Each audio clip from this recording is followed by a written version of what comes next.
Morning and welcome to the July 15th, 2020 Board of County Commissioners meeting. I'm Kate Flavin, Public Information Officer with Sedgwick County. We are streaming this morning's meeting live on KPTS Channel 8, also on the county's Facebook and YouTube platforms. Commissioners have plexiglass barriers dividing them, and we are all social distancing in this room. This morning, Commissioners, I would like to share a few comments from our election commissioner about the upcoming elections. So as you know, that Election Commissioner Lehman is currently undergoing treatments, and her staff is very busy preparing for the upcoming elections. Yesterday was the voter registration deadline for the primary elections, and we'll still be receiving valid registrations for a couple of weeks. They had to be postmarked by yesterday or submitted electronically by 11:59 p.m. yesterday. Our current registration numbers are at about 306,000, which is a new high for Sedgwick County. Although we believe that these numbers might have been higher pre-COVID-19, many events have been canceled where voter registration drives would have been held. Today, the election office will begin mailing ballots. To date, we have received close to 50,000 applications to vote by mail. For reference, the 2016 primary election, we sent a total of 8,100 ballots by mail, and in the general election of 2018, we sent around 54,000 ballots. These numbers are very high, and our staff are scrambling to prepare ballots and particularly to deal with party affiliation issues. So if you receive an email, phone call, or letter from the elections office, please respond right away to avoid having to cast a provisional ballot. Those who requested a ballot by mail should return the ballot, either in person or by mail. If you requested a ballot by mail and have since changed your mind and wish to vote in person, by law, your in-person ballot has to be provisional. So please vote the ballot that you've been mailed. And if you do not receive your ballot by next Wednesday, please contact the election office for a replacement ballot at 660-7100. So while we were seeing a record number of people requesting to vote by mail, many of these individuals have not voted in a recent primary election. We believe this means we will see a strong voter turnout at our polling places and during early voting. Since 2016, we have added 21 polling places. This has been in response to the growing number of registered voters in Sedgwick County. We are in a better position to serve our voters than we were 4 years ago, and she would like to personally thank you, Commissioners, for your help in funding the purchase of new voting equipment, which was the final puzzle piece that allowed us to start adding these additional locations. We are currently planning to open 84 polling places for the primary election day. And let me open up this. With the increase in registered voters and with the added polling places, we needed to make sure that each of those sites are sufficiently staffed. COVID-19 has made that a particular challenge. Last week, we were facing a severe shortage of 170 election poll workers. So the election commissioner put out a plea on social media, as you can see here, detailing our needs. Our partners in the local media picked up the story and have helped us get this information to the voters of Sedgwick County. Since this social media post, we have received just shy of 250 election poll worker applications. So our staff is keeping very busy contacting and vetting all of these applicants. Please be patient with us if you have submitted an application. While this is great news for the election office, we don't want to become complacent because we are still receiving a larger number than usual, a number of cancellations. So please continue to recruit poll workers as we do not know how many we still need in total. Commissioner would like to personally thank those in the community who have helped step up to help us serve and make this a great election during this time. And then one final reminder, early voting will begin in the election office this coming Monday, July 20th. Let me pull up. Oops. So during early voting and on election day, we are taking significant precautions to protect both our election workers and the safety of our voters of Sedgwick County. We will be practicing social distancing for those in line to vote, and there may be some locations where spacing voting machines 6 feet apart is not possible. So without reducing the number of voting stations, we wanted to keep that number consistent. In consultation with the health department and the county manager, the decision was made that since masks are required countywide, getting people through the line faster is the best solution. We will have professional cleaning services cleaning all in-person polling locations during voting days and the day after the election to protect our polling places. We will also be providing as close to a touchless elections process and voting process for voters, and our election poll workers will be using PPE. So we are also aware that there are significant thoughts and feelings around the use of masks, and we respectfully request that the community leave those discussions and arguments far away from the polling places.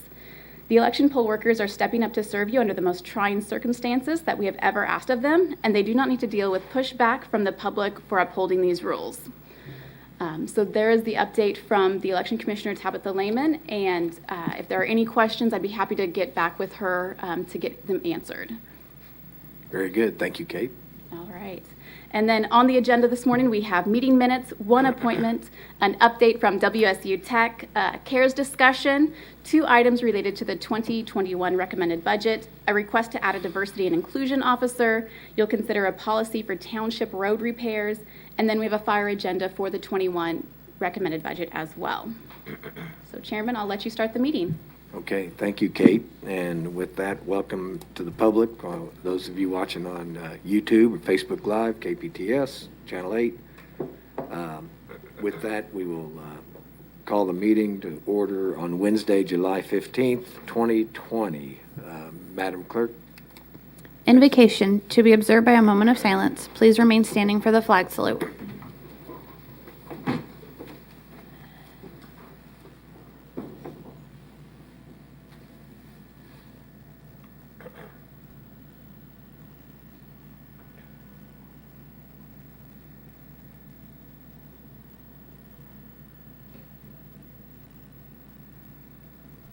Thank you. I pledge allegiance to the flag of the United States of America and to the republic for which it stands, one nation, under God, indivisible, with liberty and justice for all.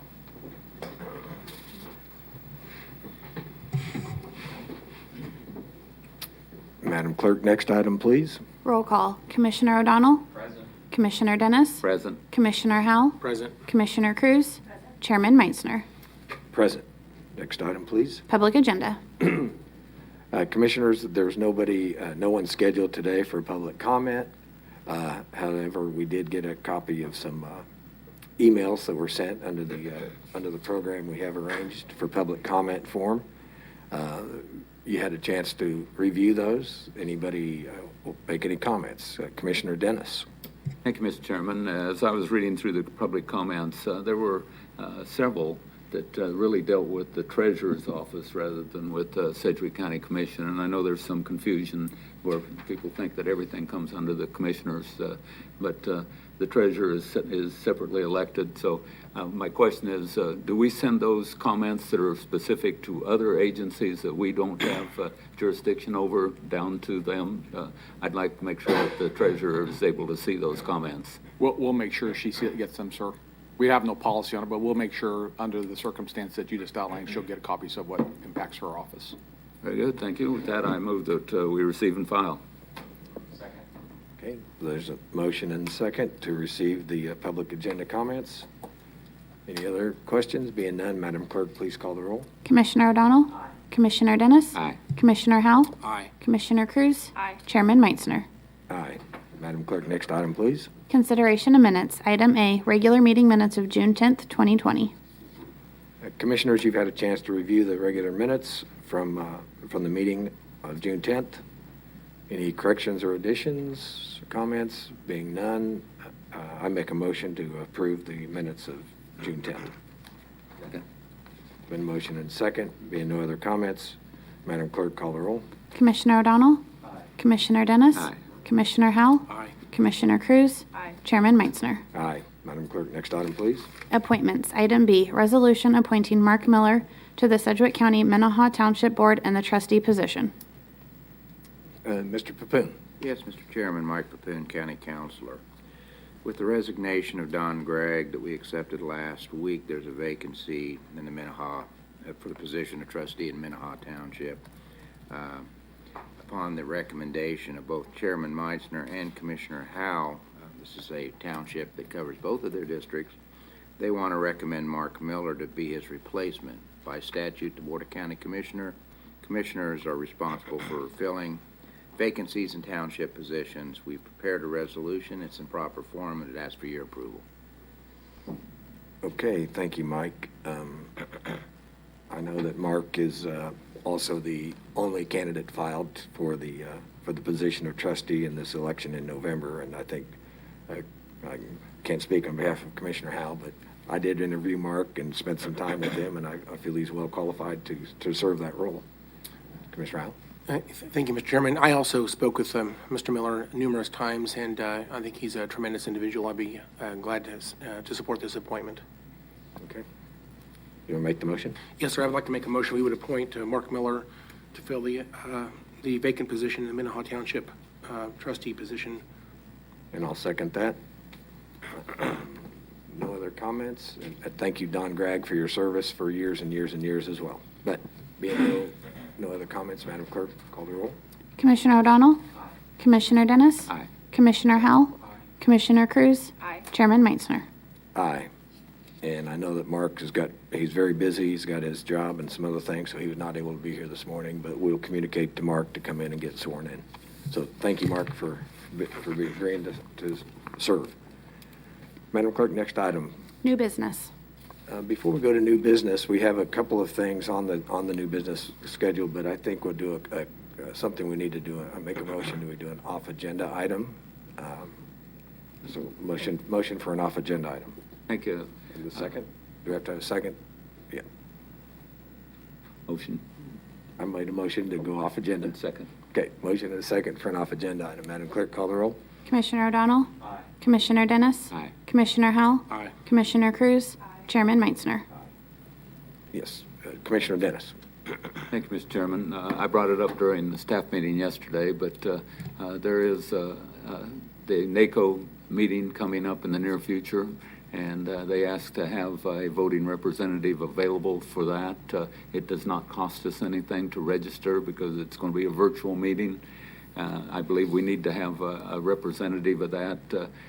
Also, K.S.A. has asked for us to give them our proxy, and I believe that that's something that we need to do. So I'd make a motion that we do submit the application to become a member of the voting member at the NACO conference this summer, and I'd like to place my name in nomination for that position.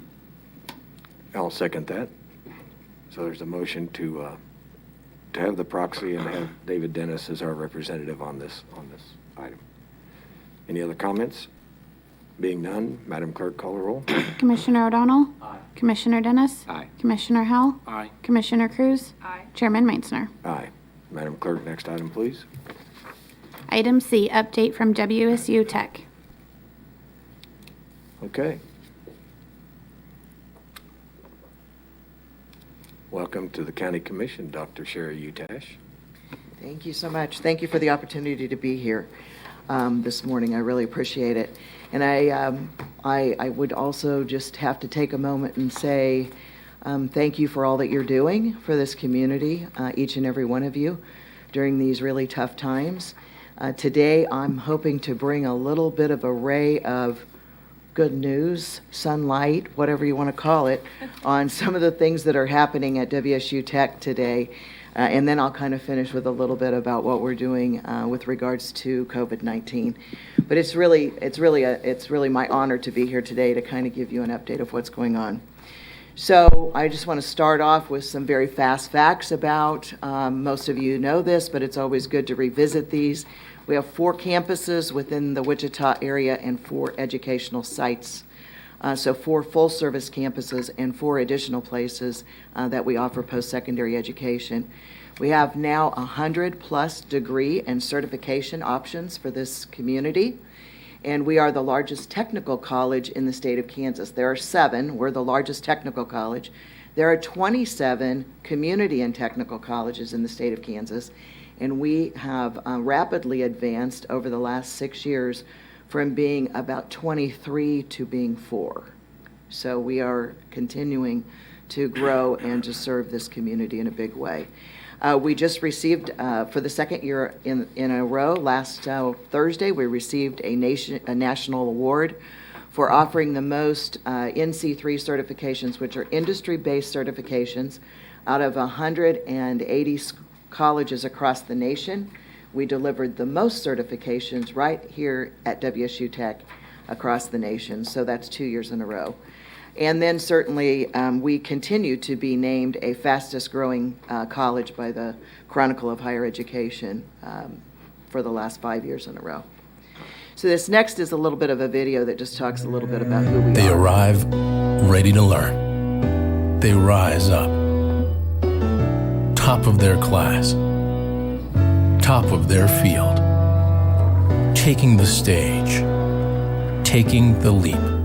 They reach out for what they dream of, grab it, carry it with them. They see the problem clearly. Who steps up when there are more jobs than workers? Who steps up when a city needs help? When a city is rebuilding and reinventing itself? Maybe someone told them along the way, you can't do it. You can't make it. You can't learn it, build it, scale it. But here's their chance, and they take it. Someone told them they couldn't. They showed them they could. They could have a better life. They could provide for their family. They could be what their city needed. They could be their own hero. Success built by their own hands. The next generation of unsung champions, together, in the community, in the workforce, educated for a future that is still unfolding.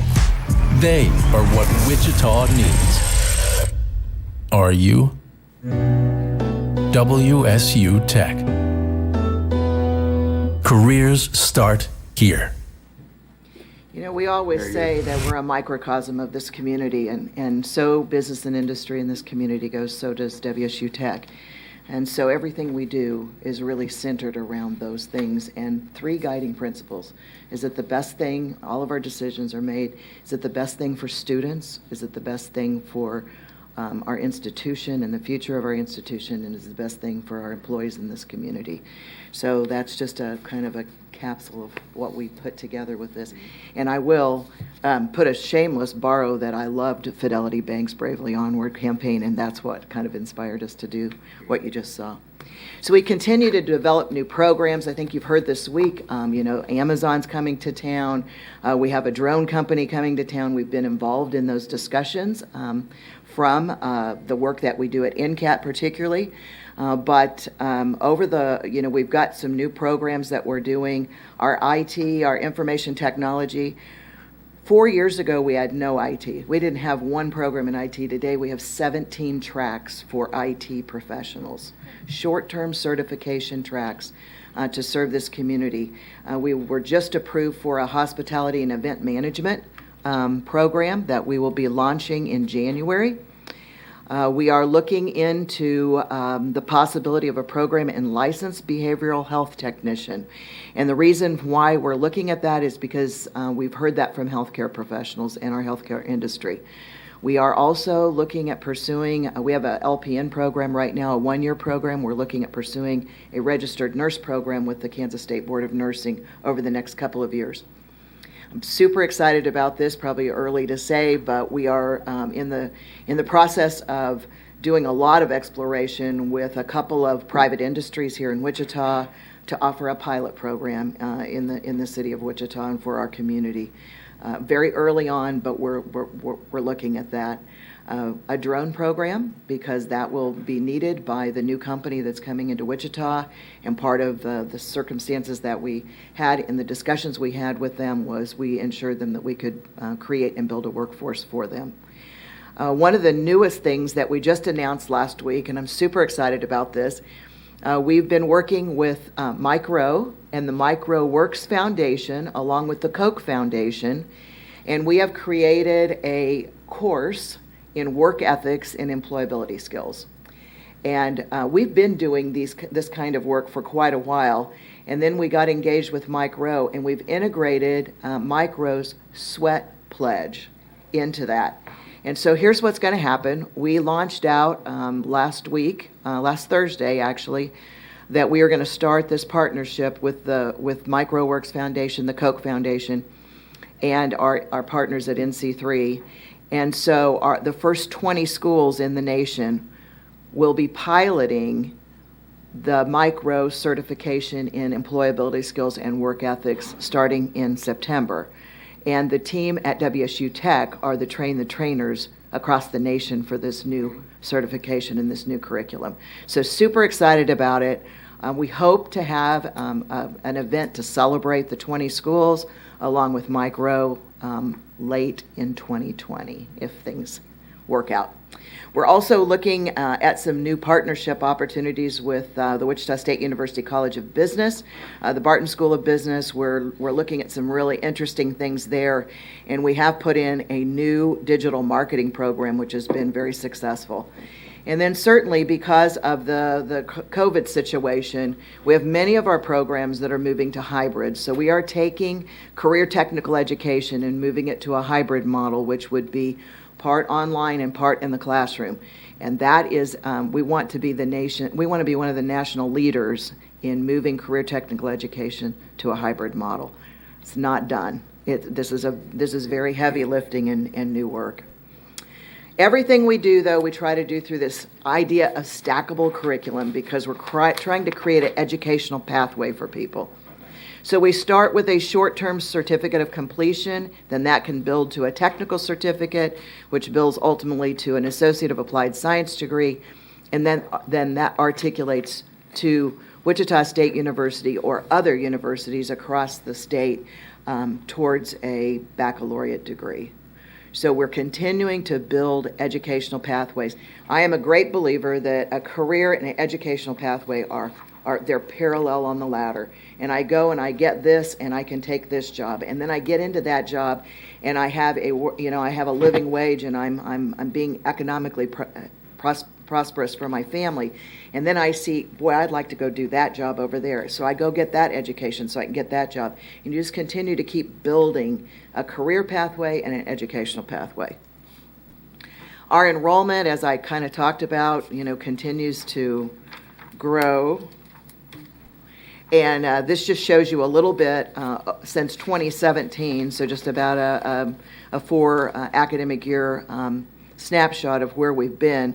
The orangish bar shows the number of head count, and the gray bar is what we call full-time equivalency. So that would be that we're serving a little over 3,000 students a year based on them taking 15 credit hours. But you can see overall, from a headcount standpoint, we're serving over 8,000 students a year. And that is a long way from 12 years ago when I came to what was Wichita Area Technical College, and we had a student population of 770 students. So a lot of change has happened. Employer engagement, again, we are a microcosm of this community.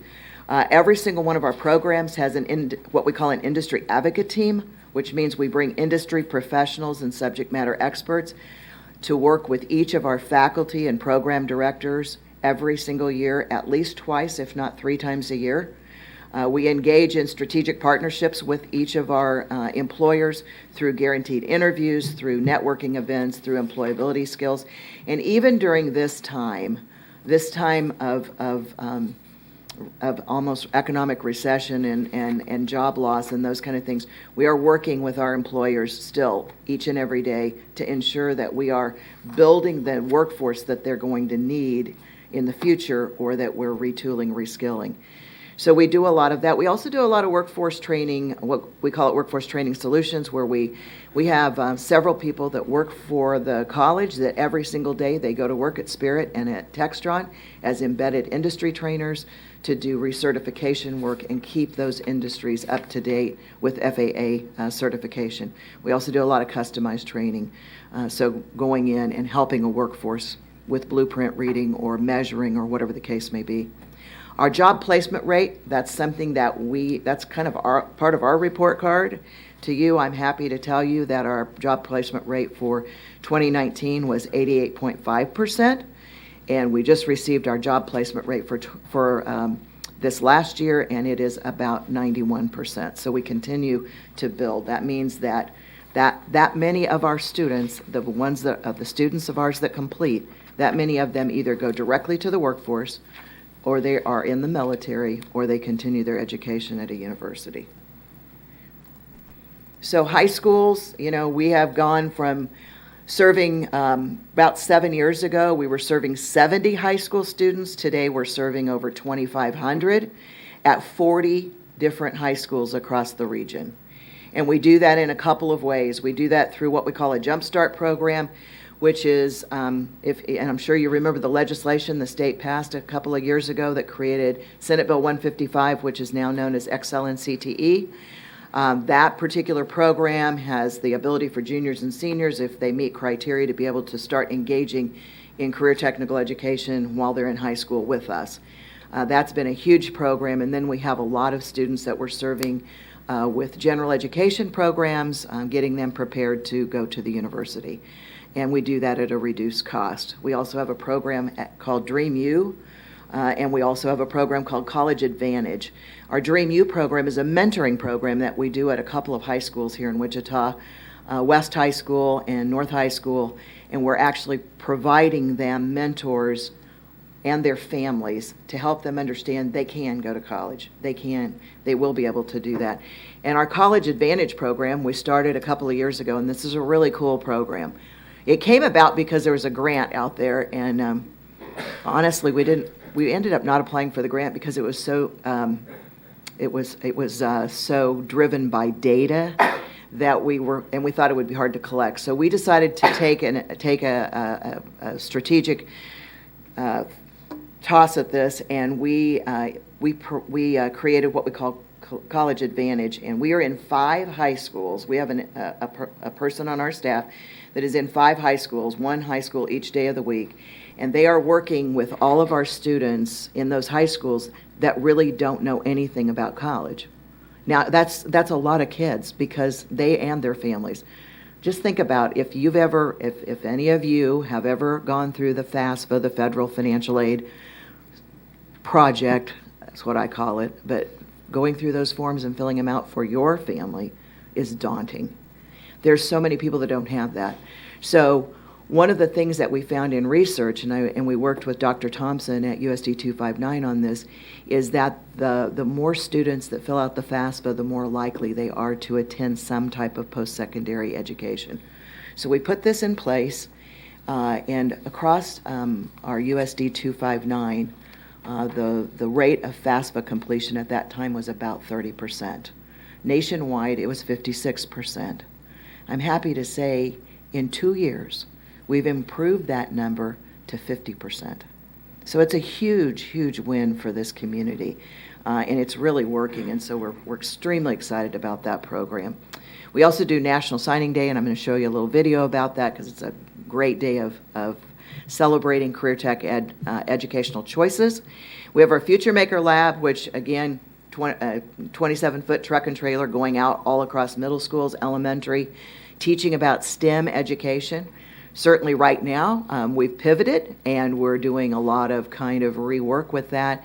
We're doing a lot of virtual. We're planning to bring the lessons of the Future Maker Lab and the importance of STEM and science, technology, engineering, and math, why it's important when you're in elementary school and middle school. We're going to do that virtually through our classrooms and through our partnerships with all these different school districts. So the truck and trailer will not be on site, but we will be in their classrooms, helping them understand the importance of this.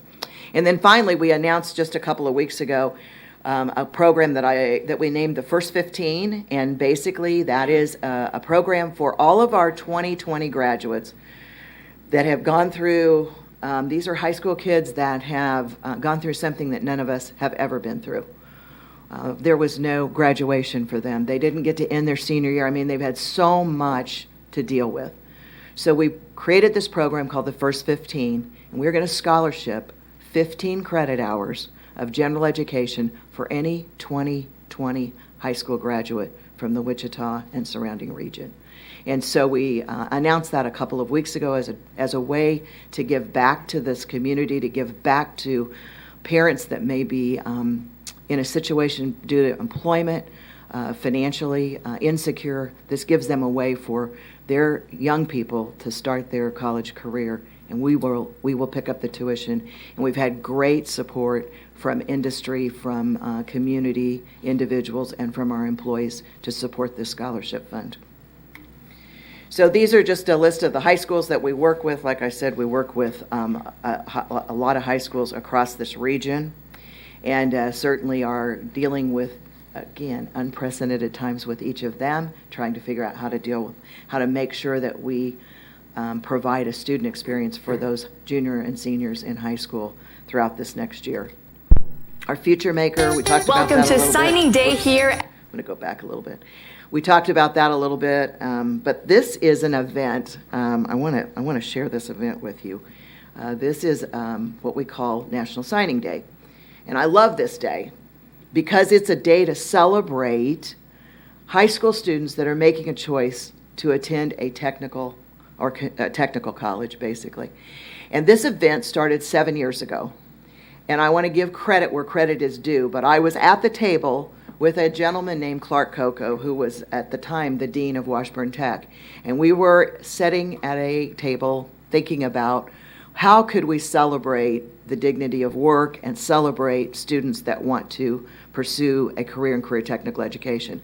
And he is, before he was in higher ed, he was a principal and he was a teacher and a coach. And so he looked at everything from a standpoint of athletics. And we started talking about it.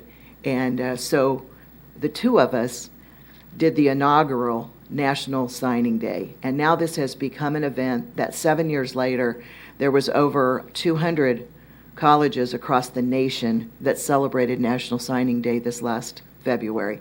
And this happened right before COVID, and so we're so happy it did.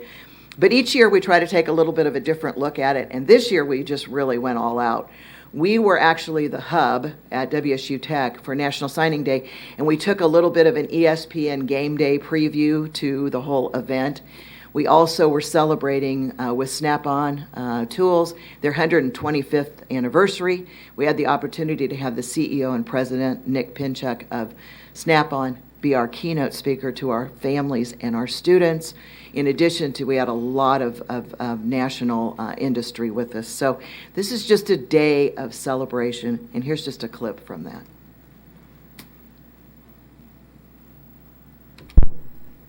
Welcome to signing day here at WSU Tech as we award more than $200,000 in scholarships to high school students. The scholarship is so worth it. Scholarship's gonna help a lot. It lifts the weight off a little bit. Signing day for us is a killer day. It's a day of absolute celebration. And when they put that ball cap on and they sign that paper, that is a glorious day. Let them know that by signing that document they're gonna sign today, that somebody wants them and they wanna help them succeed. We are here to just support them. Feels good to know that there's somebody there having your back. All of these people are behind them. These people are this nice, give me the opportunity to do this for next year. They are setting themselves up for a great future. Biggest moments of their life. Big step forward in my future. Really, it's amazing. These students right here, they are the future of America's workforce. When you sign that paper, you take your first step in enlisting in an American calling. I'll take it. These students are signing up to choose technical skills. That's what's going to keep us strong into the future. They have made a great career choice. I want to study surgical tech, interior design, A&P mechanic, automotive technician, information technology, construction science, aerospace engineering, machining technology, pursuing nursing.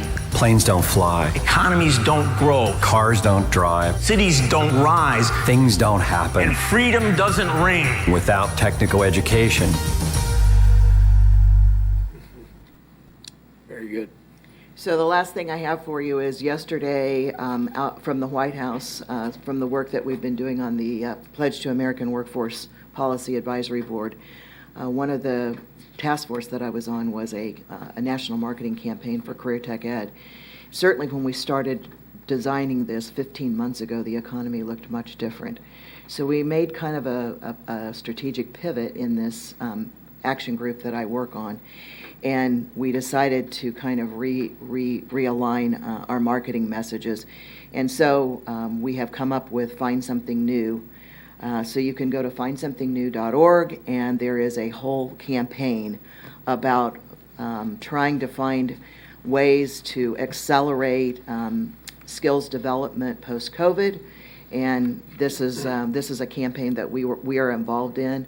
And actually, WSU Tech is highlighted as one of the institutions within this. IBM, Apple, and the Ad Council were really responsible for all of the marketing materials that you'll see. But this is a nationwide campaign, and you will start seeing these ads, not only the website, but you'll start seeing the ads on TV. So now you'll know where they came from. Let's talk just a minute about COVID, just to finish up. Certainly for us, just like everybody else in this community, this has been an interesting time of leadership. We had guiding principles, and those guiding principles have served us really well. We certainly looked at the safety and health of all concerned. We looked at clear, transparent, honest, empathetic communication and information. We had a laser focus on making sure that our students from this spring successfully completed, no matter what that took, to have a clear path forward. And then we acted with pace, but with care and concern. And this has, as you all well know, taken an abundance of understanding and grace during this period. But what we did was we created a return to campus plan. We had 5 different working groups. Those 5 different working groups continue to work today. I am really happy to share with you that all of our students from spring have now successfully completed all of the lab, hands-on practicum, skills check-off work that they needed to be able to successfully finish their semester. So we're very, very pleased about that, very proud of it actually. And we've been able to do that. And now we're looking at what does a month from now look like, because a month from today, we'll be into the second day of our fall semester. So we're looking at how do we return. We have opened our campuses back up but we are still doing a lot virtually with students, and we will continue to do that in our advising and our support services, tutoring, business office, registrar's office, all of those things, and continuing to try to figure out how to do this the best way to keep people safe and to be able to continue to educate and upskill. So 2 very important segments of the population for us this fall. Number 1, all the laid off workers. How do we upskill, reskill them? How do we put them in situations where we can create a pathway for them forward? And then secondly, how do we work with all of our high school partners to ensure that our high school students continue to get the opportunity to build their educational pathway? So those are the things that we're working on. We're going to be, like I said, doing curriculum in a very different way, presenting curriculum in a different way. And this is a big, big, heavy lift. It's a big, heavy lift for educators across this city and across the state. But we are committed to be a leader in this. So with that, I would just thank you for the opportunity to be here. I would stand for any questions. Okay, Commissioner Cruz. I'm always the first to go. Thank you for coming here today and giving us this presentation. It's always a pleasure to see you. I am just really impressed with, honestly, your innovation, the way you take things, and you're unapologetic about how you get things accomplished. You're very inspiring. I really am excited about my daughter attending WSU Tech in the future. We are too. She has decided to do the Pathways program. She wants to be an art teacher, and for her, that was walking into the campus, the friendly faces behind the counter, the tour that we received. It was very welcoming and warm, and so I'm excited that she is going to be a part of that. I would love for you to expand on the licensed behavioral health professional certificate, or whatever it's going to be. Could you expand on that just a little? I can, just a small bit. Okay. We actually convened a group of healthcare professionals right before March 13th. And one of the things that they talked to us about, particularly a couple of the hospitals talked about the need for this. So we're looking into what the workforce demand might be for that. as we look at our community. And we're looking at some programs across the nation to benchmark against, and we'll be making some decisions of what to do with that. We do want to reconvene with healthcare providers and industry professionals across the city on that particular subject, again, once we do a little exploration. But it is one of the programs that we have in research and then potentially development. Awesome. Well, that was intriguing to hear about. And just finally, as a graduate of Lebec Community College, I love this first 15. Just going through, it's very intimidating to fill out forms and try to find a place to go that you fit in that isn't a big campus. So I love that. I'm so thankful that we have this vast resource of education in our community, and I applaud you for just how innovative and inspiring you are. So I appreciate you being here, Sherry. Thank you. Thank you, Commissioner Cruz. Thanks, Commissioner. Well said. Sherry and Commissioner O'Donnell. Thank you, Dr. Utash. It's always great to see you. Thank you for everything that WSU Tech does for our community. It's continuing to get better and better and better. And just the pace under your leadership of growth and expansion and development is phenomenal. So our whole community and our economy is grateful for everything WSU Tech does, and couldn't happen without a great leader like you and a great board with people like Chairman Meitzner. So thank you. Thank you, Commissioner O'Donnell. Thank you, Commissioner O'Donnell. And I want to thank Commissioner O'Donnell for when I came over from the City Council, I was on the board and at WSU Tech, and Commissioner O'Donnell was a representative of the Sedgwick County on the board, and you graciously allowed me to continue to represent on the board. And we've gone through a lot these last 10 years, Sherry. It's been quite a ride to experience, and I'm very proud to be on that. Your presentation is well, and I would invite any of the commissioners, if they want to, they can join. Our board meetings are open meetings. Sure. And they are very impressive information and exchange. Again, the business community is all locked in on it, and you do a great job of your leadership, and your staff is fantastic. Andy, as you see with all of the social media and all his regular media and video, and I credit you allow them, as you said before, to just, they come up with ideas and you say, go fly and just bring me back the results. And so your staff is free to accelerate where they're best. And thank you for that kind of leadership. So, certainly. Any other comments? Okay. Sherry, thank you thanks very again. much. All right. Congratulations on all you've done, and good luck going forward. Okay, there's a motion to receive and file and a second. Any other comments? Being none, Madam Clerk, call the roll. Commissioner O'Donnell? Aye. Commissioner Dennis? Aye. Commissioner Howell? Aye. Commissioner Cruz? Aye. Chairman Meitzner? All right. Madam Clerk, next item, please. Item D, discussion of the Coronavirus Aid, Relief, and Economic Security Act. Good morning, Chairman and Commission. I might just give an overview before Lindsay begins. Today is just a receive and file kind of day with CARES. Lindsay will go over the CARES spending plan and talk about an application process that we discussed last week, and a demo we'll do next Tuesday for you in that regard. She'll give an update on the interim CARES report, which is due, talk about some testing possibilities that we may choose to use CARES funds for in the future, and then she'll always, as usual, give her a spending update. So with that, Lindsay, please take it away. Okay. Good morning, Commissioners. Lindsay Poverso, CFO. I swear to you I'm going to take a fraction of the time I took last week, so you have that to look forward to. So as Tom said, the first thing I want to give you an update on is that spending plan and how that's going to turn into action.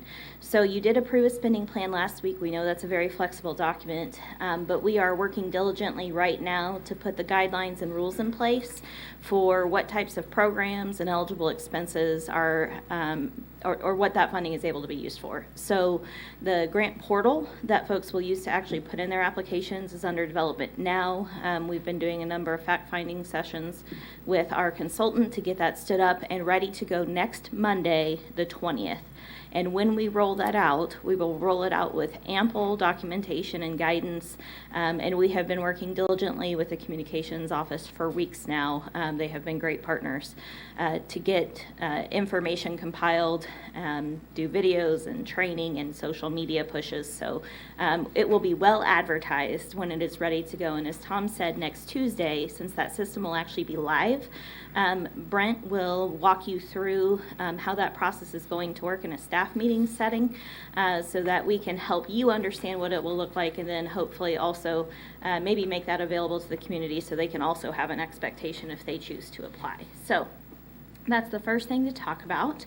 The next item on CARES is, as we've told you, the guidance is ever evolving and ever changing. So back on July 2nd, we learned that we actually would be expected to do what's called an interim report on how we spent CARES money from March through the end of June. And so we have been working to compile that report. It's pretty simple. What we have learned is that going forward, there will be quarterly reports that are expected that will be much savvier in a system that the Treasury is actually developing now. And so we will have that, and we'll make sure you get a copy of that report. That is due this Friday, so we'll get that sent to you. But just wanted to make sure that was on your radar, since that is some guidance that has changed since the beginning. The next item we want to talk about is testing. So last week at the commission meeting, you all had some pretty robust discussion with Tom and Tim about testing options.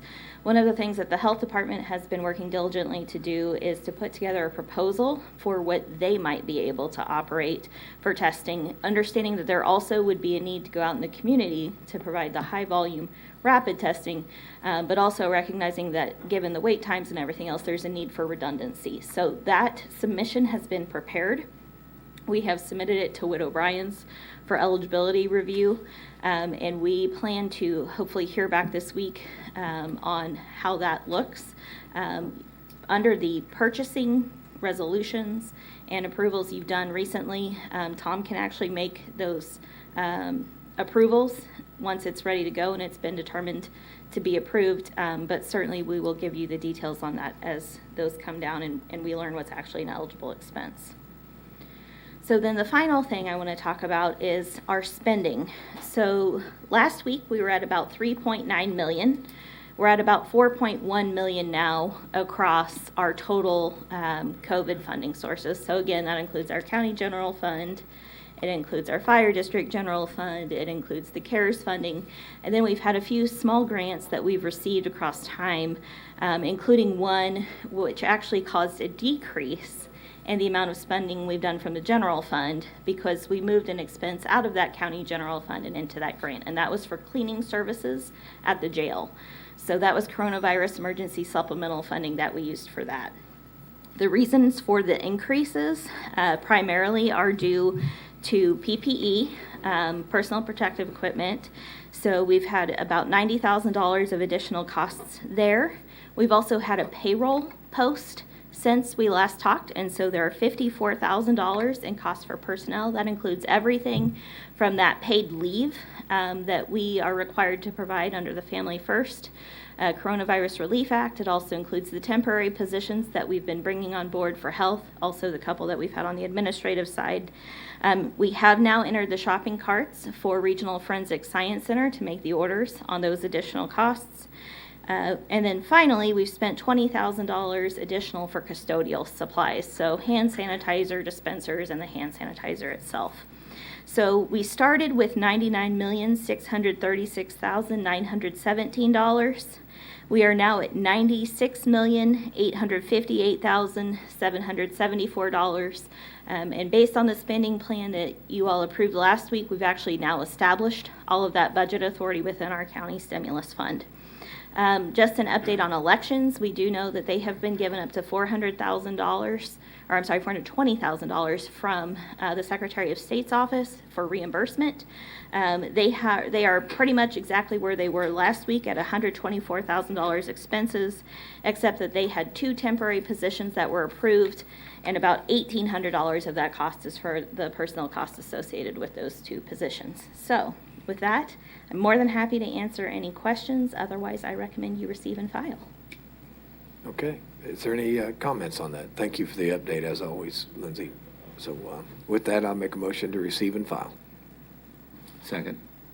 Motion second to receive and file. No other comments? Yes, Commissioner Cruz? Okay, so just to verify the dates. So this is going to go live July 20th. Yes, ma'am. And then it will be up for 2 weeks? Or how long will it be up? This is going to be an ongoing process. And Okay. so we haven't set the final end date because the guidance continues to change. We most likely will have it at least up through the end of October. We may be able to extend that a bit just to make sure everything moves through the process and gets to you all for reimbursement. But at the very latest, this would be up from July 20th through the end of October, possibly longer. And people will be able to make multiple requests if they need to. There is no rush here other than them trying to get reimbursed for any costs they've incurred so far. So will there be a set date as to when we're going to consider the first round of disbursements? Or how is that going to work with the committee that we set up to give us recommendations about what to fund and what not to fund? That's a great question. So we hope to have that first round of reimbursement requests to you at your August 12th meeting. Okay. And so next week, we have already been working with BKD, who's providing our grantor training, to get that team's training started. Okay. So we will get them set up, trained, the information they need to then bring to you some recommendations on August 12th. Okay. Appreciate that. Thank you. My pleasure. Thank you, Chairman. Okay. I don't see any other comments, so there's a motion and second to receive and file. Madam Clerk, call the roll. Commissioner O'Donnell? Commissioner Dennis? Aye. Commissioner Howell? Commissioner Cruz? Aye. Chairman Meitzner. Aye. Commissioner O'Donnell, we just had a vote on the receive and file. Commissioner O'Donnell, aye. Okay. Madam Clerk, next item, please. Item E, presentation of the county manager's 2021 recommended budget.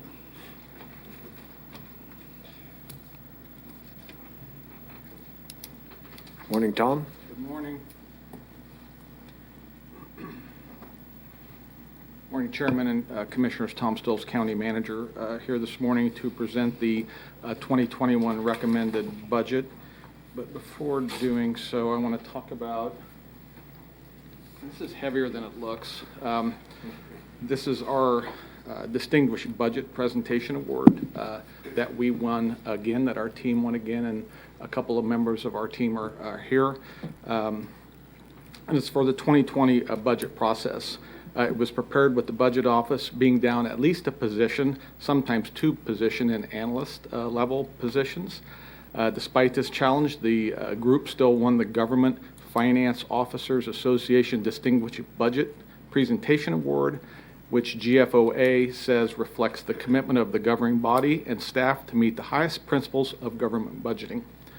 To receive the budget award, the entity has to satisfy nationally recognized guidelines for effective budget presentation, which means the budget book must concurrently serve as a policy document, a financial plan, an operations guide, and a communications device.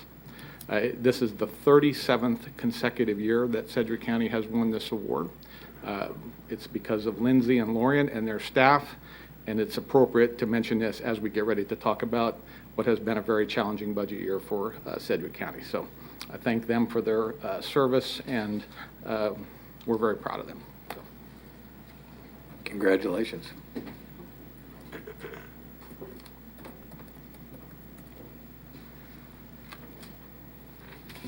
And with that, and I put the names up on the board so people could see all the members of what we call the budget team as we go through this process every year. I've always mentioned in the past, I mentioned a year ago when I stood up here, that the budget process is the most important thing we do.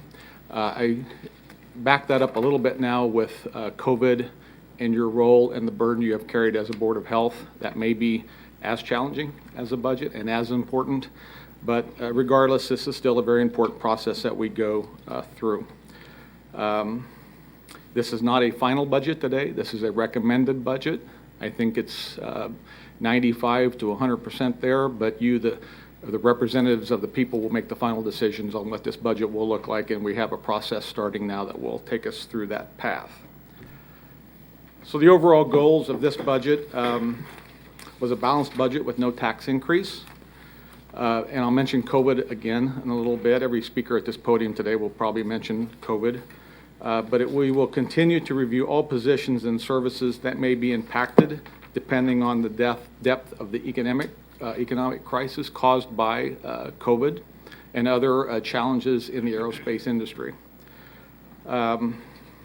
This budget will allocate resources to meet the needs of community-related 2019 COVID-19 pandemic issues. So it is, we'll probably call this in the future the COVID budget.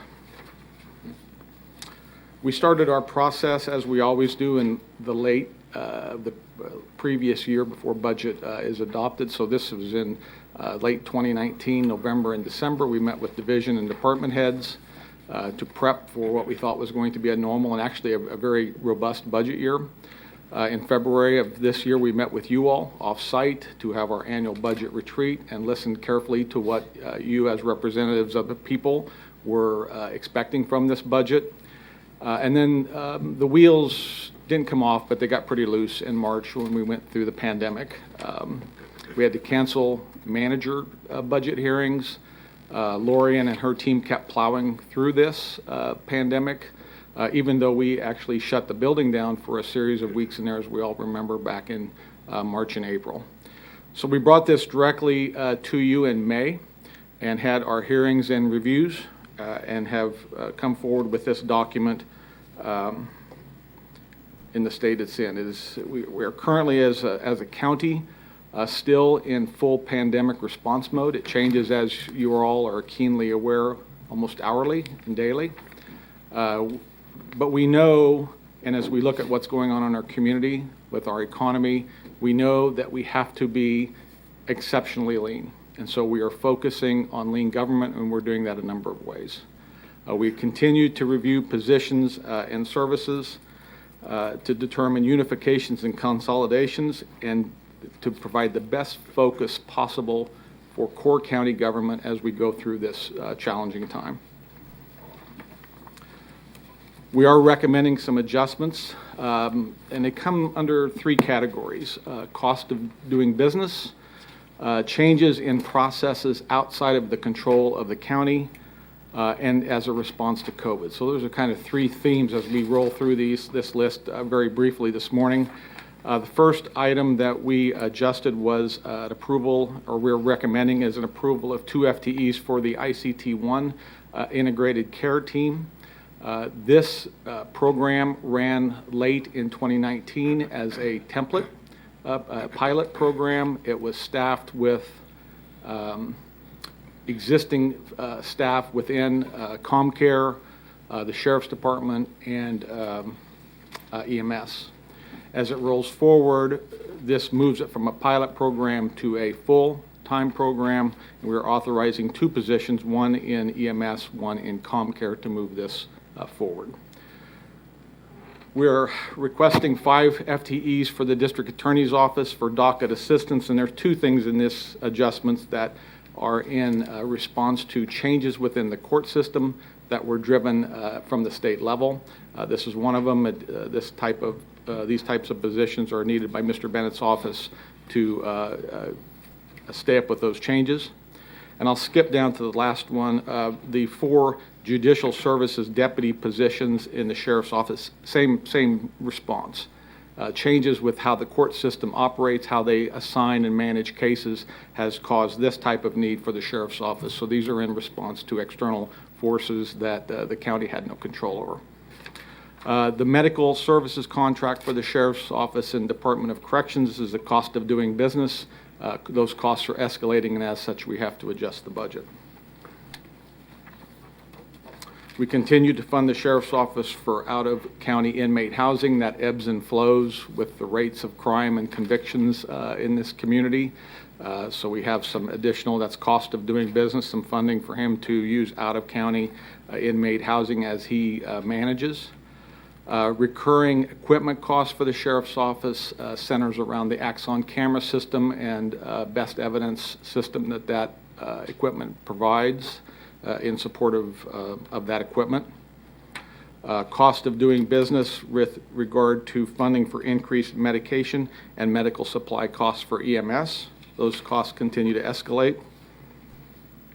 1 FTE for the chief toxicologist position at the Regional Forensic Science Center. This is in response to Dr. Rohrig's retirement and some readjustment in that particular department regarding positions. We are splitting away the manager level of that department and creating this chief tox position, which will allow us to continue services in the Regional Forensic Science Center.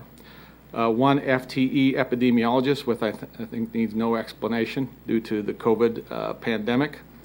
The CDL program manager for Public Works is again, an external force that we had no control over, has changed the way of CDL licensing. So this is in a reaction and a response to that, because we have a number of CDL drivers within Sedgwick County that have to maintain that certification. So the recommended budget in overall, no tax increase, and we are doing everything within our power as a staff to make sure there's no service level reduction. It's an odd time when you have crisis in a community like the pandemic is laying before us. In times of austerity and cut, the government services are needed more than ever in the community. And I'm talking everything from public health and the sheriff and 911 to the mental health and the secondary services that we provide, which will clearly come into place. So we are trying the best we can to maintain a service level reduction, and there's a number of strategies we're going to use to try to get there. We made an early commitment to not give a raise in compensation packages for employees in 2021. This is a painful sacrifice for the organization.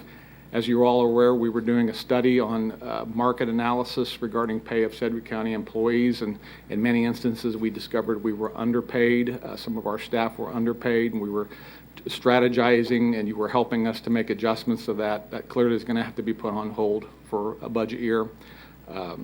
The good news is for employees, there's no cost increase for health insurance and benefits packages as we move forward.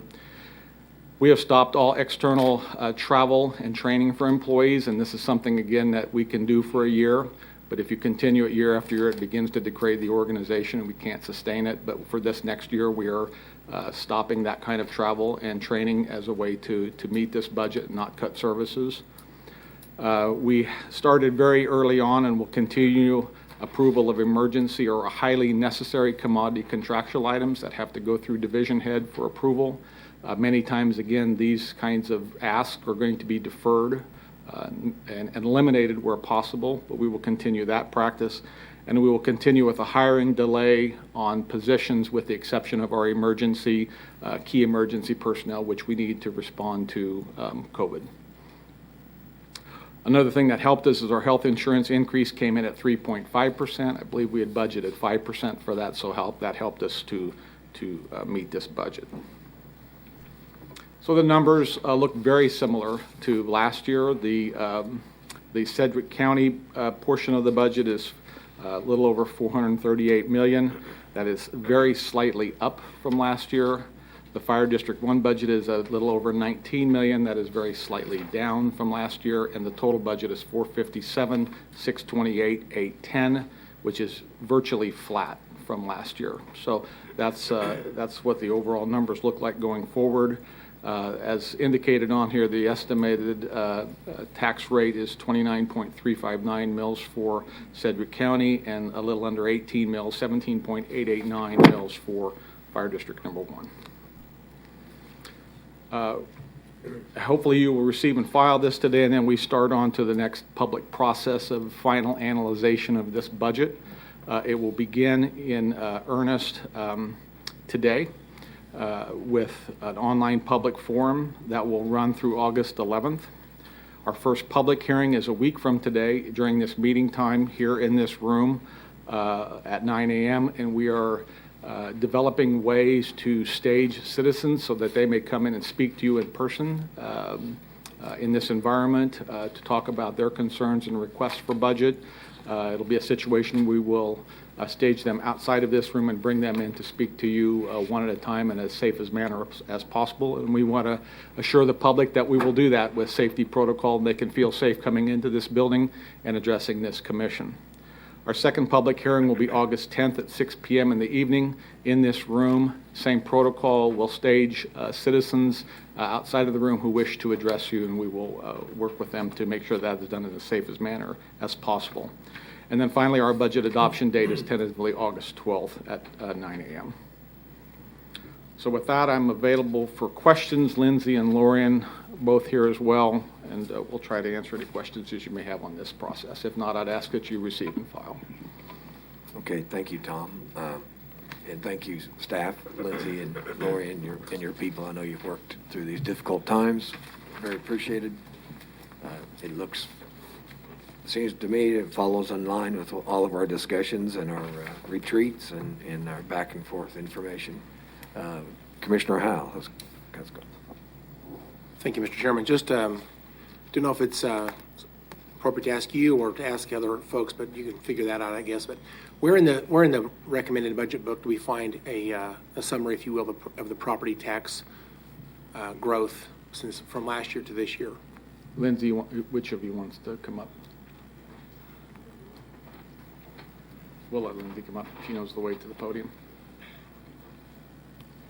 I apologize for asking the wrong. Don't know if it's part of this. Right way to do this or not. So I actually would probably point you to two spots in the book. The first that's easiest on the county side is in the financial forecast section, and so that would be page 52. And in row 30, you can see the assessed value percentage change. So that's the change in the tax base. Now, in terms of dollars, you actually would find that in the budget process section, page 34. And so on that page, you would see the total taxes levied, for the current year. And then in a table near the bottom, you'll see the mill levy rates going back to 2003. Page 34, you said. So yes, sir. Okay. I'm looking for the total number of dollars. What's our planned levy for dollars? Okay, so the planned levy would be shown in this top table here. Okay. Now, it does not compare prior years. We could prepare that information for you, but that's not listed here in this document. So there's two things I always look for. That's one. So I'd like to have that data, as well as I'd like to know what we calculate 1 mil is worth in Sedgwick County for the 2021 budget. Okay. I calculated what I think the number is, but I'd like to have you confirm that. And then, go ahead. So that, actually what we do is we look at the page 52 number, actually assessed value, row 29, and you just simply take off the last three numbers. So for 2021, that would be worth $5.3 million. What row is that again? Row 29. And so if you're in the green column, you'll see $5.3 billion. To figure out the value of 1 mil, we simply take off those last three numbers, and so that tells you it's $5,313,186 with rounding. Okay. And then I think over in the budget process, the budget summary, I believe that's right. I take that back. It's probably the last, I think it's on page 52 as well. But we are using a little bit of ending balance in this. Can we talk about that a little bit? How much ending balance are we using to balance this budget? So, and actually I'm going to point you to even yet a different table over in the executive summary. Okay. I apologize, I didn't flag that one coming in today. Page 7. Shows on the right column budgeted fund balance, and so there's actually a discussion in this section that talks about what we would plan to use. And as we typically would do in the county general fund, I believe there's about $23.4 million worth of contingency budget authority, and so all of that would be supported by fund balance. And then we also have a strategic drawdown of fund balance in our other property tax supported funds to get them to targeted levels. And so that is reflected in this all property tax supported fund line that shows $27.3 million. And then within non-property tax supported funds, you can see that this budget would potentially use up to $7.1 million of fund balance. But as we typically like to tell folks, this is a spending limit, not necessarily a target of how much we want people to actually spend. So the budget is simply a plan, and it is, we wouldn't plan to use all of that fund balance necessarily. So that's the discussion we always have every year between forecast versus budget authority. Exactly. I am curious, if you could please remind me, so going back to, we have in this budget book a summary of 2019 actual. We have 2020 adopted and 2020 revised. And the numbers are significantly, they're about $16 million, $12 million, $13 million apart. So when we go to the 2020 adopted versus revised, why is it so much difference between, there's $13 million difference in those two numbers? So a significant portion between adopted and revised for 2020, yes, correct? 2020. So I will point you to page 53, which is the first page behind your budget summaries tab. A significant portion of that is going to be the $8.8 million that had been established in the stimulus fund as of the date of publication of this book. Of course, now that number is going to be much higher based on the spending plan that was approved last week. So the 2020 revised budget that you receive in your budget book in November is going to be even, another 90-some million high. And then as you go through the grant funds, in particular, you can see that as they come to you and make those budget authority requests as a part of their grant applications, that budget authority is established in the current year budget and available, and so that is what typically will drive those increases mid-year. Okay. So just 2 points to note, and you're welcome to comment. So based on what Manager Stoltz just said a minute ago, this is a relatively flat budget. Let me quantify that. That's, by my calculations, about a $206,000 increase over last year's budget that was the adopted budget. That's I think that's pretty flat. However, going back to the previous year, the actual spending, of course, this is not the authority, but what we actually spent, so it's a much different number, but it's $62 million less. So between 2019 actual to the 2020 adopted and what we're contemplating as the budget authority for 2021 is about a $60 million difference. So I just want to note that. I think that the point I would make is budgets are significantly increasing over those years, and although I appreciate the fact that it's flat this year, you go back just a couple of years, you can see a significantly different number in our budget. So I'm glad we're having a bit of a pause on our budget, trying to figure out, how to keep from growing at that rate, because that is unsustainable probably in Sedgwick County. I may have some other questions, but I'm sure my colleagues have other questions as well, so I'll sit back and listen for a while. Thank you, Chairman. Okay, any other questions? I don't see any, so Commissioner Howley, you want to continue? Not right now. Okay, then I'll make a motion to receive and file. Been a motion to receive and file and seconded. No other comments? Madam Clerk, call the roll. Commissioner O'Donnell? Aye. Commissioner Dennis? Aye. Commissioner Howell? Aye. Commissioner Cruz? Aye. Chairman Meitzner. Aye. Madam Clerk, next item, please. Item F, authorize the publication of the maximum property tax levy fund to the 2021 Sedgwick County budget and establish public budget hearings on July 22nd, 2020 and August 10th, 2020. Morning, Lorian. Good morning, Chairman, Commissioners. Lorian Showalter, Airy, Budget Director. The item before you this morning is a request for authorization to publish the notice of final public budget hearing, which also establishes the maximum budget and the maximum property tax levy for the 2021 budget. State law does require the county publish the time and place of a budget hearing at least 10 days prior to that hearing. The notice must include a summary of the proposed budget that includes the maximum proposed spending for a given year, the maximum property tax levy proposed to fund the budget at a fund level, and this date is often referred to as the last update because after this point, the total budget for property tax supported funds and the maximum property tax levy cannot be increased without republishing the required notice and holding another public hearing. The maximum proposed budget is $259,900 to be funded with a tax levy of $155,989,824. In accordance with the target mill levy rate resolution, the proposed tax levy is based on a mill levy rate of 29.359 mills, and no election is required under the property tax lid. So in addition to the public hearing that will be held in this room Wednesday, July 22nd at 9 a.m., this publication will outline that the final public budget hearing will be held right here in this room of the Sedgwick County Courthouse on Monday, August 10th at 6 p.m., and budget adoption is scheduled for August 12th. I'll be happy to stand for any questions. If there are none, then I recommend you authorize the publication. Okay, Lorian, thank you. Commissioner Howell. I don't have any questions, but I do want to just, I should have said earlier, I commend the entire budget process. Thank you for all of you that were involved in this. Manager Stolze did a great job, and I know that the financial staff, this has been a very, very challenging year in so many different ways. I want to say I appreciate you. You've done a tremendous job once again. And Mr. Chairman, I'd be glad to make a motion when it's appropriate time.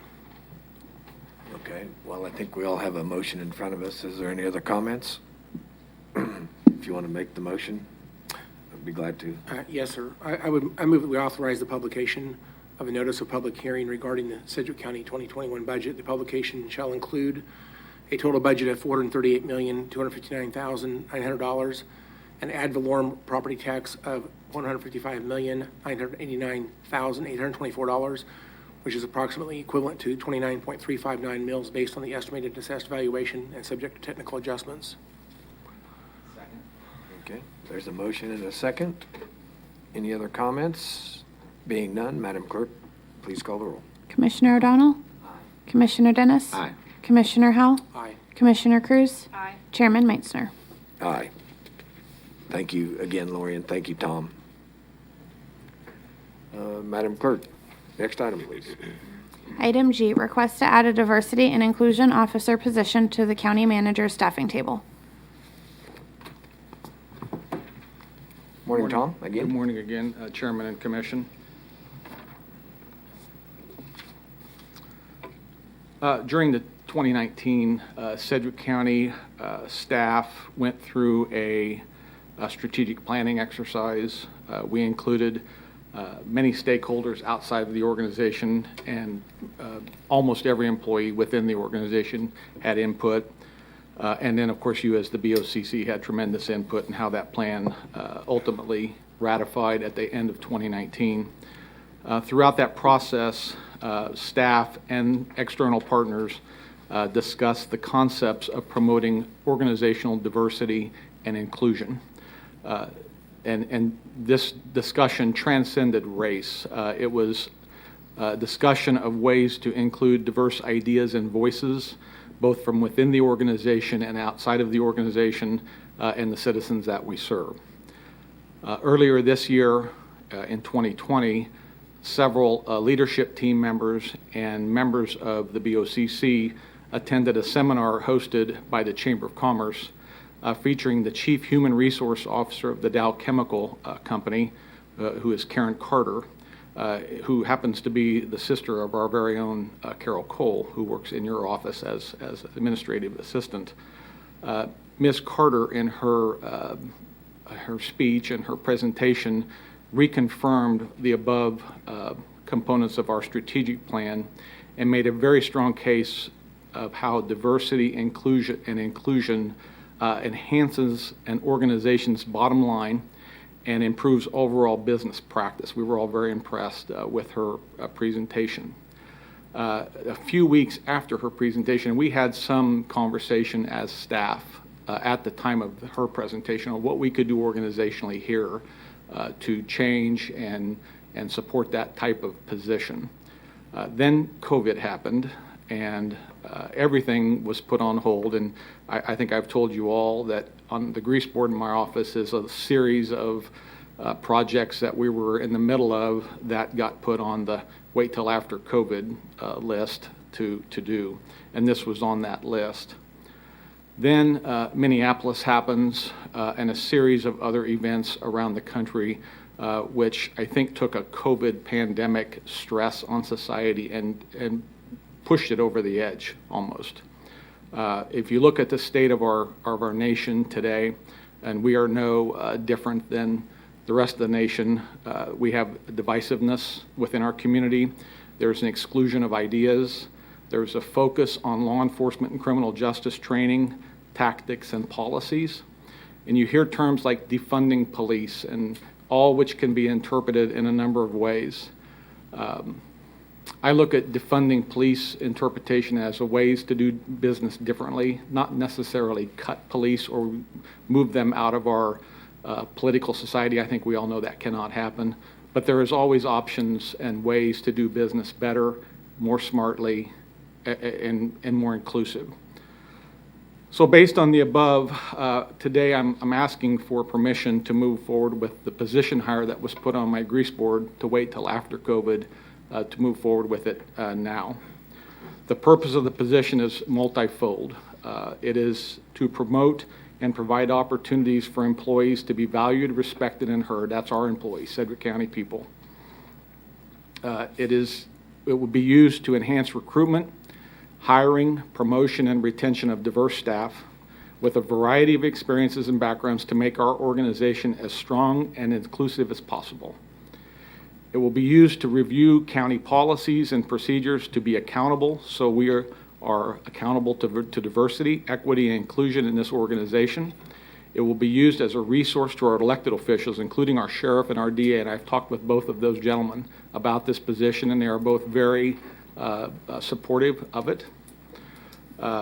It will suggest innovative ideas for better training and business practices organization-wide, and it will enhance the county connection to the diverse community that makes up Sedgwick County.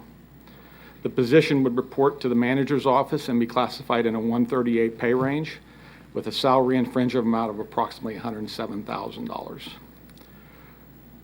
To pay for this, we could use contingency for the remainder of 2020 and an authorized fund balance reduction for 2021, understanding we are in these lean budget times and what a sacrifice this would be for this organization to make this commit. Or we as an organization, and I've got staff working on finding an organizational position or positions that we could defer hiring to, downgrade, or cut from a staffing table in order to fund this position. It's that important. So with that, I would be glad to answer any questions about this, and if there's no questions, I'd recommend and ask for a staffing table change to reflect this position. Commissioner O'Donnell. Thank you, and for our prior conversations as well. And what you just said, I think, is what the public needs to know, that we recognize we're in this financial climate where government needs to be shrinking and not growing, just like the private sector is as well, that you're going to find these savings somewhere else throughout the organization. And even though we're adding a position, we're not adding to this budget that we just put on public hearing. Correct, sir. So that needs to be the message, I think, that we're not just growing government. This is something you're going to find the savings within your existing budget. Okay. Thank you. And you're right. Carol's sister, Karen, was phenomenal. Karen Carter was phenomenal. Very inspiring. Commissioner Dennis. Thank you, Mr. Chairman. I echo Commissioner O'Donnell's comments. I appreciate the fact that you've looked at this very hard, and it's not going to impact the overall cost of doing business here in Sedgwick County. But really, the main message is that we truly value diversity and inclusion, and we need to be at the forefront of the organizations that say this is critical to let everyone know that we're going to value that with our employees and in the community. So I strongly support your recommendation. Thank you, Mr. Manager. Thank you, Commissioner Dennis. Commissioner Cruz. Thank you, Chairman. I too believe that the strongest message should be that we are striving to be inclusive of all voices. You know, when we had our conversation about this, Mr. Manager, one thing that I talked about was how can one person, so I think we need to look at it from a broader perspective of how will this person be able to manage this on their own, an organization of 3,000 plus employees, multiple policies. This is a huge task, I believe. But one thing I think, we can look at the diversity and we can see men versus women, black, white, Hispanic. We can look at age. Those things are kind of easy to determine where we need to bolster our diversity. But the other thing is the feeling of inclusion. I think it's important that we understand inclusion is something that fosters engagement, productivity, loyalty. It also results in a higher retention of staff.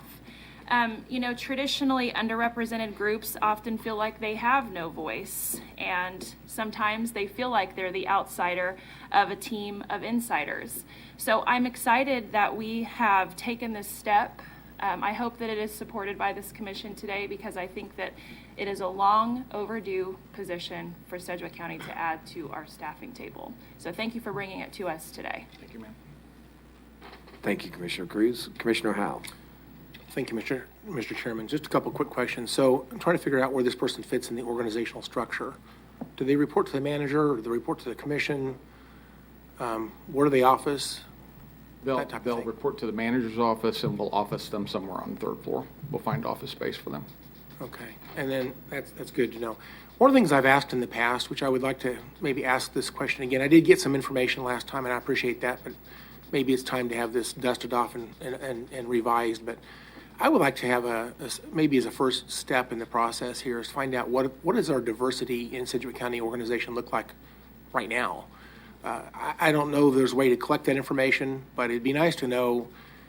I don't know how we do that. What's our age demographic, our race demographic, our sex demographic in Sedgwick County? Because I think it's good to know where we're starting from. And then second of all, I'd like to maybe help to define some performance measures for this person. I'm not saying I should do this, but I think someone needs to define some performance measures so we can know that they're making a difference in Sedgwick County. And then I think that's important to understand that they're value added to what we're trying to do here.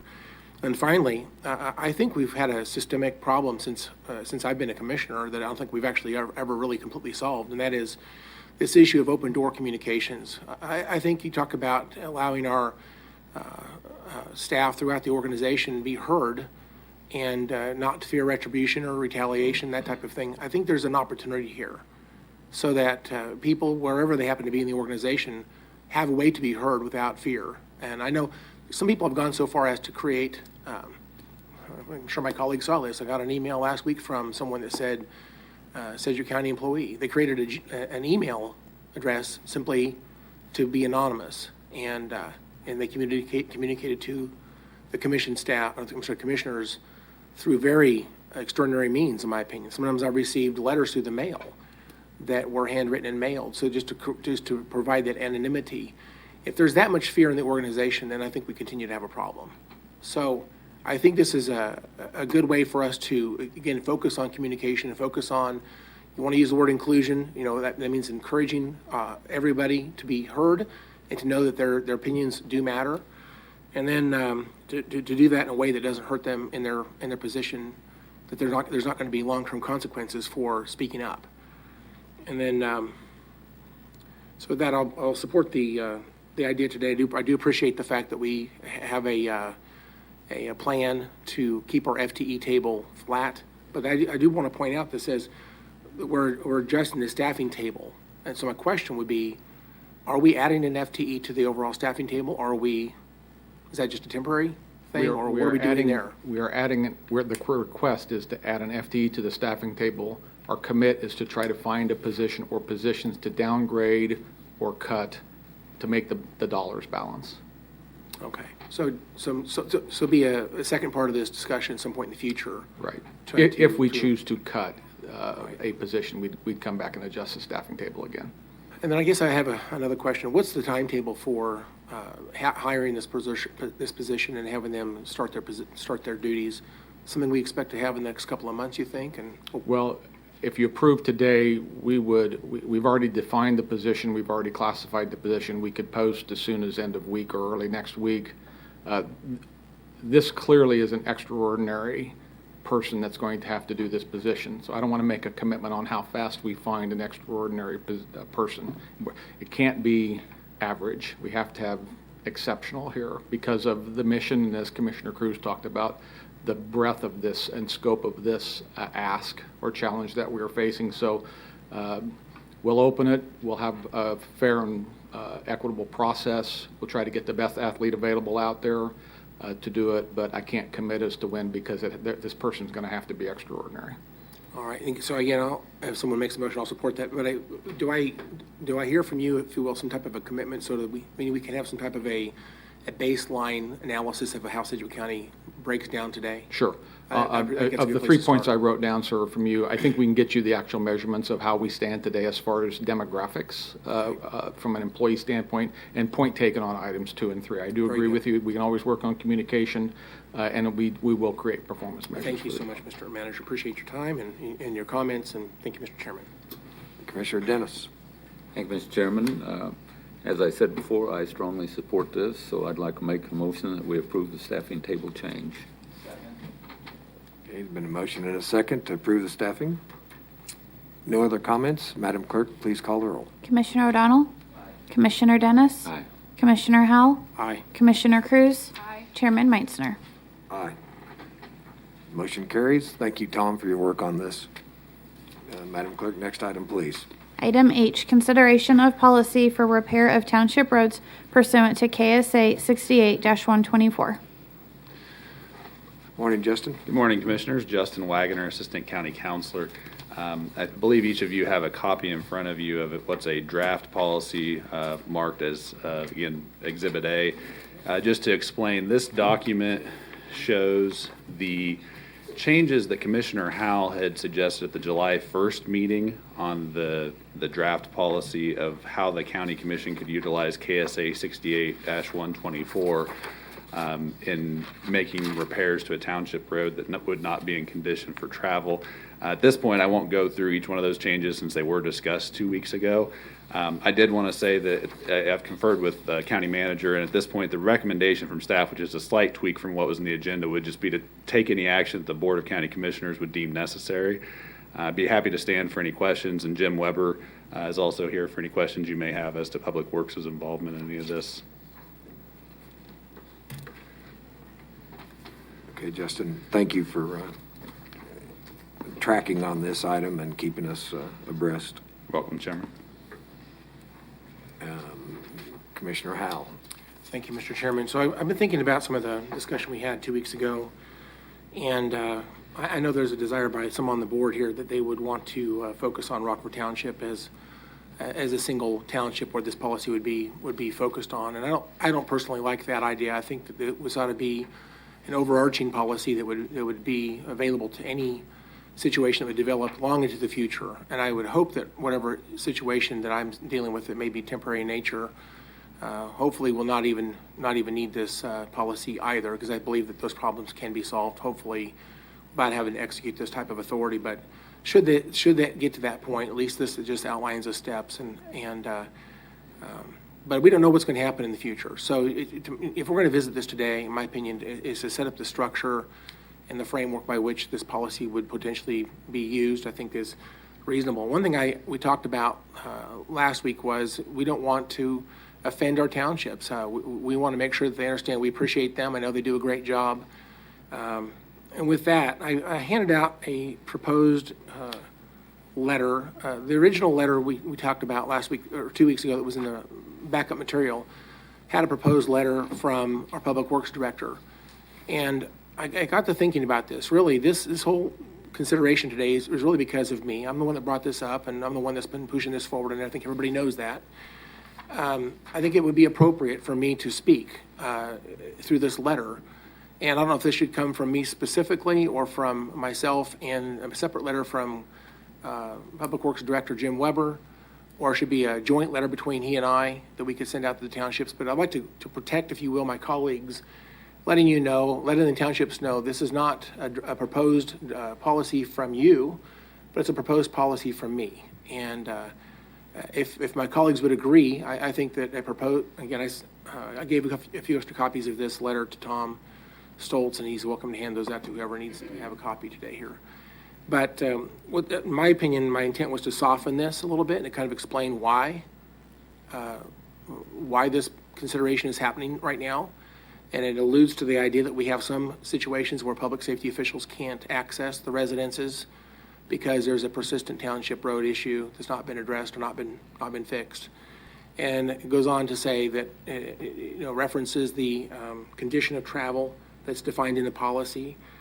And I guess my point would be this. I think with this cover letter, I think in my opinion, it kind of addresses the concerns from a couple of weeks ago that explains to the township officials why are they getting this letter, what's the purpose of it, and where did it come from.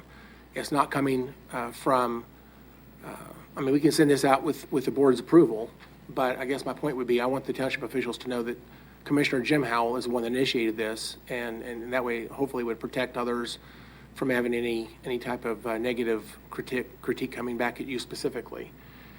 So I would ask you if this is a reasonable way to solve this. I did make some adjustments to the draft policy, primarily because I have some, as I articulated 2 weeks ago without having to repeat myself, some of the things that were in there, in my opinion, really just destroy the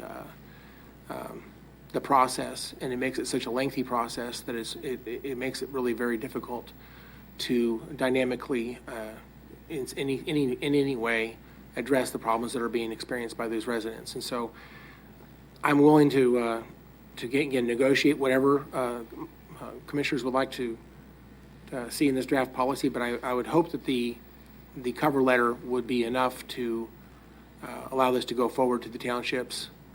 My only question would be, who should it be from? Whether it be from me, or from Mr. Weber, or from both of us together, or maybe separate letters. There's a number of ways we can handle this. And that's more of a question to see how y'all want to handle the proposed idea. Thank you, Chairman. Any comments from the other commissioners? Okay, I don't see any.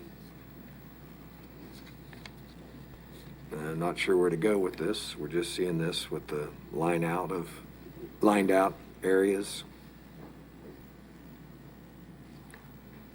Well, Mr. Chairman, I would say also this is a draft letter. It's subject to edits from our communications department or from you all if you would like to change something that's in there. I'm willing to do whatever. I think this is a proposal. It doesn't have to be this exact letter. This is what I think is a reasonable way to move forward, but it doesn't have to be exactly what you have in front of you. Mr. Papoon, is there any rules about a individual commissioner sending a letter to townships in general? Mr. Chairman, Mike Papoon, County Councilor, I think an individual commissioner can share correspondence with anybody they want in the county without commission approval. If the commission is going to adopt a proposed policy or take action in that regard in conjunction with the letter, I think probably the commission might want to weigh in on the letter, but there's nothing limiting commissioner communications with. That's kind of what I was thinking. My position is that if Commissioner Howe wants to send a letter and send a draft of what he thinks is a policy, then he's free to do that without the commitment of the commission, from my perspective. But Commissioner Dennis? Thank you, Mr. Chairman. We all understand that there is a significant problem down in Rockford Township, and we all recognize that. I think all 5 commissioners recognize that there's a problem that somehow needs to be addressed, whether by the county or by the township. My concern has always been Sedgwick County is 150 years old. We're going to celebrate 150th anniversary this year, but with COVID, we're not doing a very good job of celebrating. But we haven't needed something like this for 150 years for all of the townships. We really have one problem, and that's what I'd like to address, is the one problem. And the way we can do that, we can ask Jim Weber to go down and work with the townships, and as I do whenever I have a problem with a township. And if that doesn't work, and it appears that that's not working right now, maybe we need something to work forward to the future, but does it need to be applicable to every township right now? That's my concern. So if this is something that's needed for Rockford Township, I'm for drafting and approving this that is applicable to Rockford Township. I don't know that it's needed for all of the townships. We could adopt this as a pilot, and that way as it moves forward at Rockford Township, we can find out ways to tweak it, to modify it and change it. But I think the right way to do it is to, first of all, the right way to do it is honestly to ask Jim Weber to see what he can do to help Rockford Township get this going, and if they need help, as long as that they pay us back, that we take care of that. But barring that, if that doesn't work, and it's been some time now that we've talked about this, then adopt this as a pilot program, find out how it works. We can make tweaks if any other township ever has a problem in the future. And like I say, for 150 years, we haven't got to this point. So I don't see that it probably will need it, but we'll at least have a pilot in place that we can go back to and refer to. So I would much rather approve this for Rockford Township immediately. Move forward, get Rockford Township taken care of, and not adopt it for all of the townships. Thank you. Commissioner Isle. Thank you, Mr. Chairman. I guess my response to that would be, number one, this statute's been on the books. Mr. Wagner, do you know how long this statute's been on the books? It was enacted in 1919, so 101 years. So someone in the distant past, 100 years ago, contemplated the need for this law. And it has been exercised in parts of the state. This is not something that we had passed last year because of this. It's been out there. In fact, there's case law when this has been exercised by county commissions. There's case law out there that talks about how those county commissions needed to go through legal processes to get repayment. That case law, in my opinion, is very helpful and assuring, if you will, that should we have to get involved in something like this, we would in fact be repaid. I'd also say that the township's not asking for help, and that's one of the problems. If there's a situation out there that's impacting our residents, they can't get access to public safety, and they can't go to work, their kids can't go to school, mail can't get delivered, and on it goes. And that problem is continuing, and the township does not step in to solve the problem. That's when we would contemplate this policy. My hope is that we would send a letter letting them know we're aware of the problem with some type of an estimate of what needs to be done. And it would be at that point that they would hopefully respond with a corrective action that would never get to the point of bringing a resolution to the BOCC to actually make a repair. But let's be clear, the reason this is before us today is because there are situations out there that are unresolved and persistent.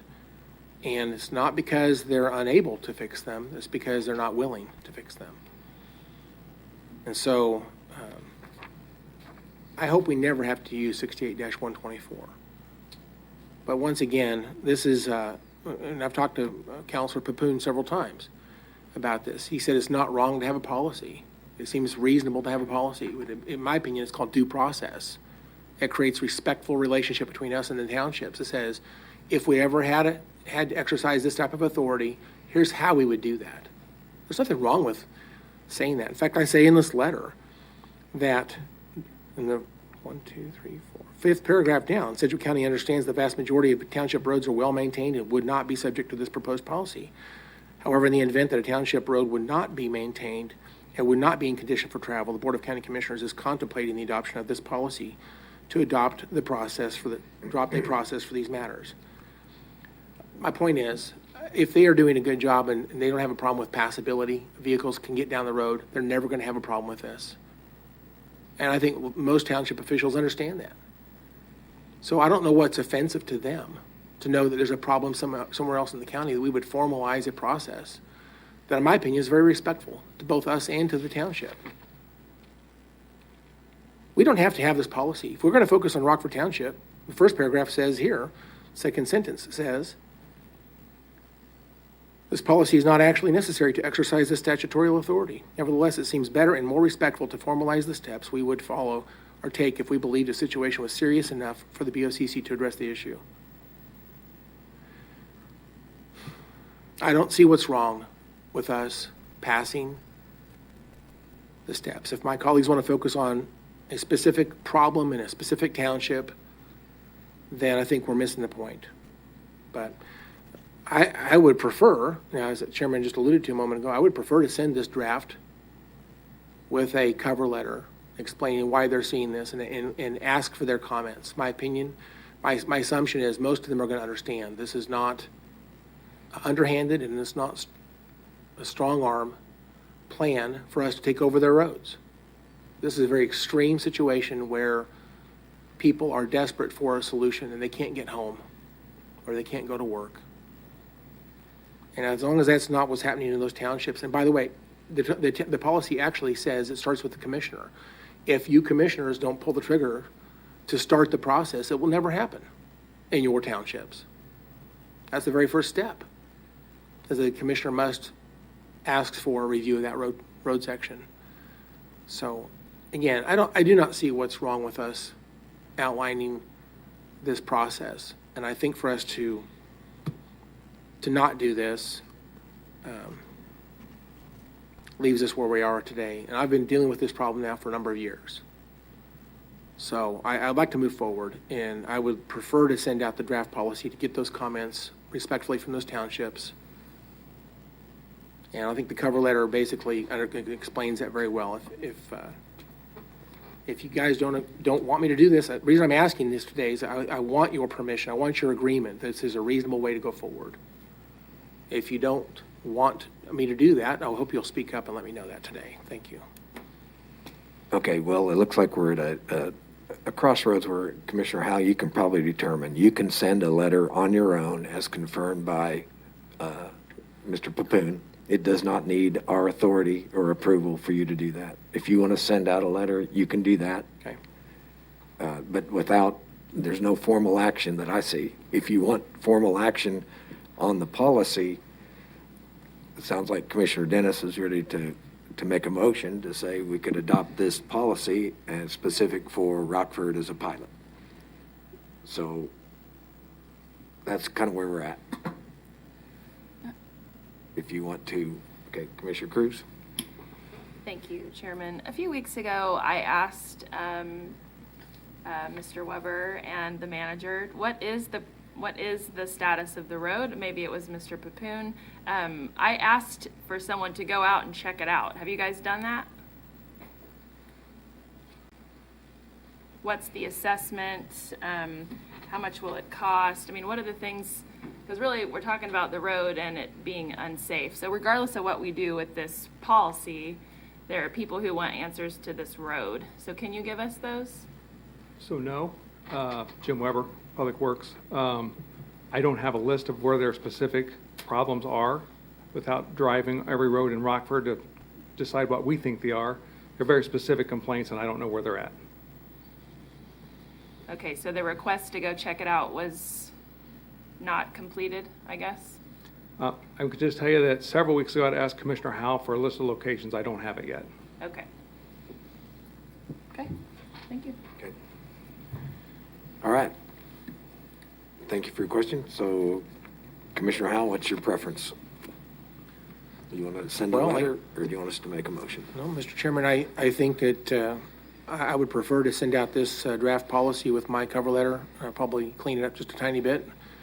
But I'd like to send this out and ask for these folks to respond and see what they think. And with respect to Commissioner Cruz's question, again, this is not a road. This is not a single issue. There's numerous issues that are causing this discussion today. There's some conflict on some of these roads as to whose responsibility it is, because it's just between townships or between counties. There's challenges there as well. I don't know, in my opinion, as I've talked to Mr. Wagner about this in the past, we don't actually have a formal agreement with, or policy, I should say, to define on those border roads who's responsible to maintain those roads. I believe it's a handshake agreement. And sometimes it doesn't work well because there's confusion as to what we're actually agreeing to. One example is on Gypsum Township, which, by the way, does a tremendous job on their roads. The western 3 miles of their township, as it borders Rockford Township, they're paved roads.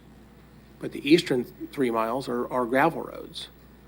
And so they, each township collects property tax revenues from the people on their side of the road. But that road services people on both sides of the road. And so there's confusion as to who should maintain what. It's even more confusing when you look at Butler County. On the eastern side of Rockford Township, we've got townships that are outside our own county. And there's some confusion there as to who would maintain 159th Street East. And that's where some of these problems exist. So this is a very complicated problem.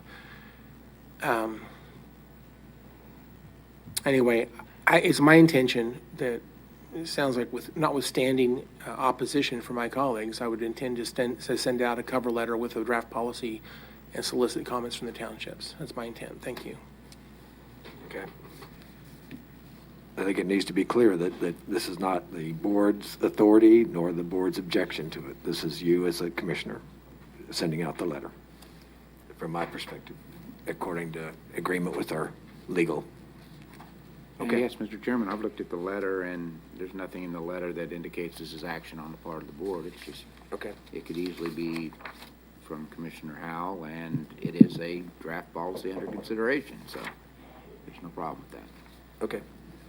So we're done with item H. So, Commissioner Cruz? Well, if we're going to be talking about this letter, it does state in here, the last paragraph, the Board of County Commissioners wants to ensure. That's speaking on behalf of us. So I think if you're going to send this, it needs to be changed to be your voice. Yes, ma'am, I'll do that. Thank you. Thank you. Thank you for the clarification. All right. Thank you, Commissioners. Yes. All right. Madam Clerk, next item, please. Oh, Commissioner Dennis. I'm not objecting at all to having Commissioner Howell send out a letter. I guess the only concern that I've got is that we've spent a number of hours on this in consecutive meetings, and the people still aren't getting anything fixed. In addition, all of the discussion that Commissioner Howell had here at the most recently has nothing to do with this policy on who's responsible, whether it's a county road that splits between counties or a township road that splits between counties. So I'm not sure where that enters into the entire discussion. But if Commissioner Howell really wants this to be fixed, we've got an opportunity to do that. But if we want to keep kicking the can down the road, I guess that's the direction we're going. Thank you. Okay. Madam Clerk, next item, please. Consent agenda. Tom Stoltz. Good morning again, Commissioners. Tom Stoltz, County Manager's Office. Recommend approval of consent items I through O this morning. Okay. There's entertain a motion to approve consent items I through O. I will make that motion. Second. There's a second. Any other comments or questions about any of the items? Being none, Madam Clerk, call the roll. Commissioner O'Donnell? Aye. Commissioner Dennis? Aye. Commissioner Howell? Aye. Commissioner Cruz? Aye. Chairman Meitzner? Aye. Madam Clerk, next item. Other? Does anybody have other? Commissioner Dennis. Thank you, Mr. Chairman. I am very pleased to announce that on July 27th, 9:30 in the morning, there's going to be a groundbreaking for Station 21, or 31 rather, out at Andale. So I want to make sure that everyone is aware of that and joins us, and invite all the commissioners to go out for a groundbreaking again on July 27th, 9:30 in the morning in Andale at the new Fire Station 31. Thank you, Mr. Chairman. Okay. Any other comments? Okay. Being none, the next item, well, we need to, I need to call to recess from the county commission meeting and start the, and call to order the fire district of what do we call it, governing body of Fire District Number 1. So do we need a motion to recess, or we can just recess under my orders? I don't think you need a motion. I think you can just go into the other Okay. meeting. So we are recessed from the Sedgwick County County Commission meeting, and we will call to order the governing body of the Fire District Number 1. Madam Clerk? Roll call. Commissioner O'Donnell? Present. Commissioner Dennis? Present. Commissioner Howell? Present. Commissioner Cruz? Chairman Meitzner. Present. Madam Clerk, next item, please. Public agenda. Is there anybody from the public want to comment about the fire district? And I don't think, we didn't receive any comments as well.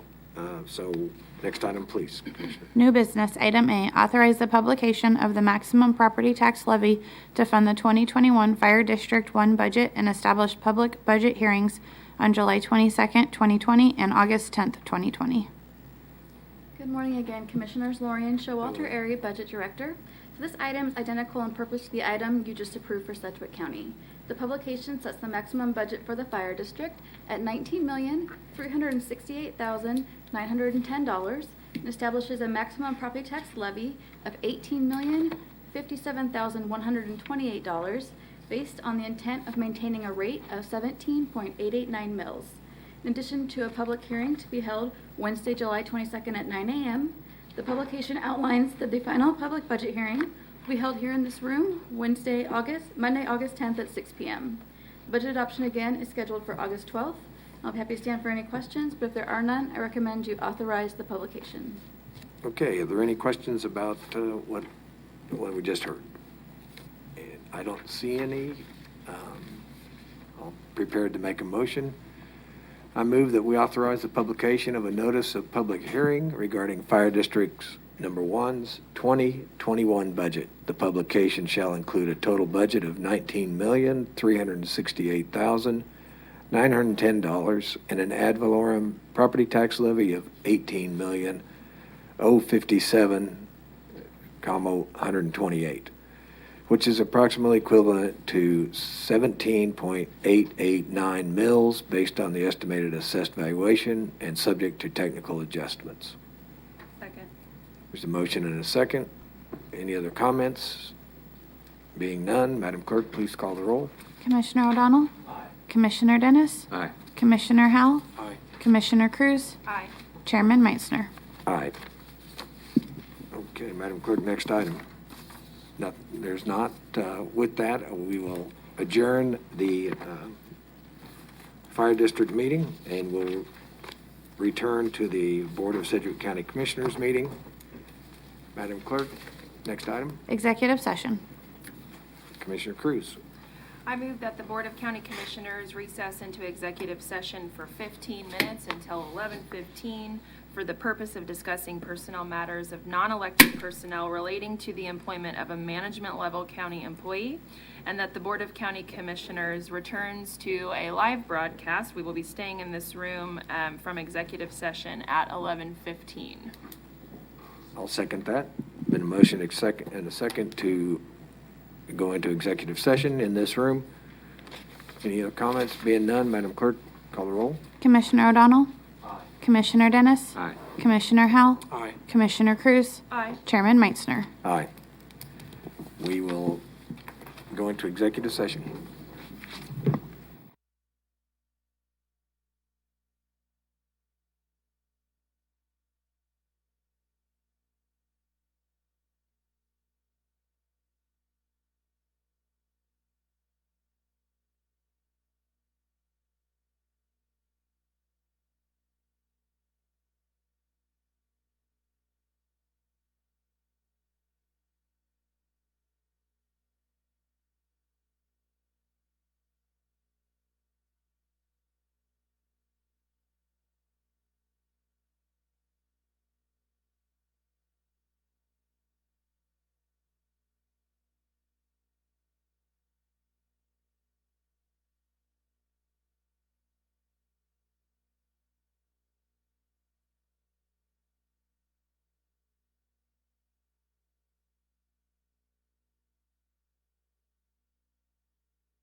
Okay, we are back. We've returned from executive session. No action taken, no formal action taken. With that, Commissioners, you have a resolution appointing James Weber as Sedgwick County Engineer. I'd like to make a motion that I move that the Board of County Commissioners adopt the resolution appointing James Weber as Sedgwick County Engineer effective upon adoption of the resolution. Second. Been a motion and a second. Commissioner Howell? Thank you, Mr. Chairman. I do want to make a couple comments before we vote, and that is that I have been consistent in my advocacy for a process by which we find and appoint our senior staff across the organization. I've been here, this is my 6th year, and we've gone through basically every one of these positions now since I've been here. And every time one of these has come up, I have advocated for an open and transparent process. And it's easy, in my opinion, to pick the one we know. And there's nothing wrong with Mr. Weber. He's a tremendous individual. I respect him professionally and personally. I think he's a great guy. I'm sure he'll do a tremendous job. But I think that we owe it to the public to be process-driven, and I'm personally disappointed, once again, that we're not opening this up to those we don't know. It was used against me one time in the past, but I made a phrase that we don't know what we don't know, and that applies in this situation. We don't know who else might be interested in this position. Again, it doesn't mean that Mr. Weber wouldn't do a tremendous job. I think he'll do a great job. That's not my point. We just talked about diversity and inclusion. In my opinion, is we're shutting down, if you will, the opportunity for people outside the organization to get our attention. And I think that's unfortunate. I will be voting against the resolution, not because I disagree with Mr. Weber in any way. I think he's a great guy. But I just think that we ought to be following a process, and I think this short circuits the process that we ought to be following. Thank you, Mr. Chairman. Commissioner Dennis? Thank you, Mr. Chairman. First of all, one of the hallmarks of a great organization is that they plan for the future. And one of the ways that you plan for the future is through succession planning. And I think Public Works has been a shining star in Sedgwick County in developing and growing the people that we need and doing great succession planning. And that's why we are in a great opportunity right now to be able to appoint Jim Weber to this position. Bringing someone in from outside is fraught with problems because, first of all, as we tout continuously, we maintain 600 miles of road. We maintain 600 bridges here in Sedgwick County. We have a number of buildings, huge capital investment. And we only have one person that truly right now is ready to take over that daunting enterprise of maintaining Sedgwick County, and that's Jim Weber.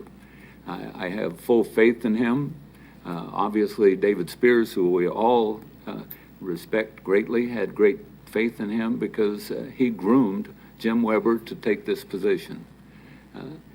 So I am 100% in support of the motion to appoint Jim Weber as our Director of Public Works. Thank you, Mr. Manager, Mr. Chairman. Yeah, thank you, Commissioner Dennis. Commissioner Cruz? Thank you, Chairman. I, too, am in support. I see Mr. Weber has joined us in here. And I just want to say that I think the institutional knowledge that you bring to this position is an invaluable resource. I appreciate your cut to the chase, just tell me what I need to know kind of approach. We got a lot of things going on, so I really want to let you know how appreciative I am of that, because I don't need all the fluff. I just need the facts and get to the point. So I think that you're going to do a great job. I'm excited to support this today, and thank you for that. You bet. Commissioner O'Donnell? Yes, thank you, Mr. Chair. I am very excited to support Jim Weber to be our new Public Works Director in Sedgwick County. David Spears left some big shoes to fill, but I have no doubt that Jim Weber has both the respect of his colleagues in the Department of Public Works and the respect of all of us on the County Commission. He's done an outstanding job, and I wish him very well in this new endeavor and taking on a role that no one would be better able to fill than Jim. Commissioner Howell? Thank you, Mr. Chairman. I hate to repeat myself, but Mr. Weber was not in the room when I spoke earlier. I want to make sure he's aware. Again, I have full faith in you, Mr. Weber. I think you'll do a great job, and I think that you're very professional, and I trust that you'll do a tremendous job. My only concern today is that we have I personally have a desire we would be process driven, and knowing that you have the experience of the department, knowing that you have the institutional knowledge. If you had to compete against other folks for this position, I have no doubt you probably would be very likely the most qualified candidate for this position. But I don't mind taking time to find that out. And so, again, I'm going to vote against the resolution today, not because I don't have trust and faith in you, I do, but I believe we ought to be process driven. So, in terms of diversity and inclusion, I think we ought to allow a transparent and open process in every case when we purchase property or hire senior staff. We should be following the process. Thank you, Mr. Chairman. Okay. Thank you for all the comments. In addition to that, I'm very comforted the fact that this position has to be sent to the Kansas Department of Transportation, Secretary Lorenz, who I have a lot of respect for. We work closely with her on a number of projects, and I know Mr. Weber has a very close connection with the Kansas Department of Transportation. That's very reassuring that they came back with an immediate approval of his appointment as well. So with that, Madam Clerk, call the roll. Commissioner O'Donnell? Aye. Commissioner Dennis? Aye. Commissioner Howell? No. Commissioner Cruz? Aye. Chairman Meitzner? Aye. Motion carries. Madam Clerk, any other items? Being none, does any commissioners have any comments? I don't see any, so with that, we will stand adjourned.